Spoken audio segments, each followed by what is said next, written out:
On March 22, 2024, at around 8 p.m. Moscow time, a group of armed men broke into the concert hall of the Crocus City Hall near Moscow. They entered through the main entrance, killed the guards and started shooting at the people in the lobby, and then went into the hall. A fire started. Some exits of the shopping center were blocked. Rescuers and firemen could not get in. They were waiting for security forces. And although the National Guard of Russia were alerted, they arrived on the spot only 40 minutes later. During this time, hundreds of people were killed, injured and traumatized.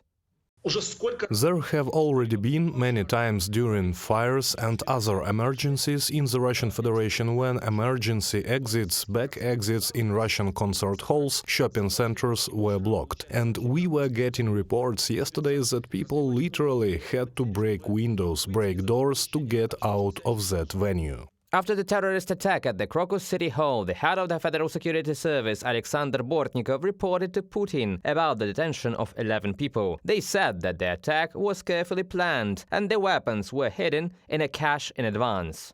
What were you doing at Crocus? Shooting. Who? Why? For what? For money. How much? About 500,000 rubles. The FSB says several people have been detained overnight near the village of Kherson in the Bryansk region. Russia's investigative committee says the suspects allegedly had contacts with Ukraine and were about to cross the border, but Kyiv denies these accusations. This particular statement and this information, of course, is nonsense. These claims made by the Federal Security Service are designed either for the frankly naive or for the zombified Russian population, imagining that after more than 2 years of a full-scale invasion, terrorists are being sent to the border regions, which are now the most saturated with security forces, special services and the military itself. I think there is no need for comment here. Andriy Yusov, representative of the main intelligence directorate of the Ukrainian Defense Ministry, in a comment to the RBC Ukraine.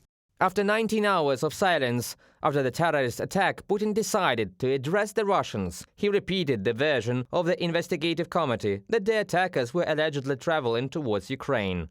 There's no indication at this point that Ukraine or Ukrainians were involved in the shooting. We're looking into that. But I would reassure you right now that there is no connection to Ukraine. John Kirby, Strategic Communications Coordinator for the United States National Security Council.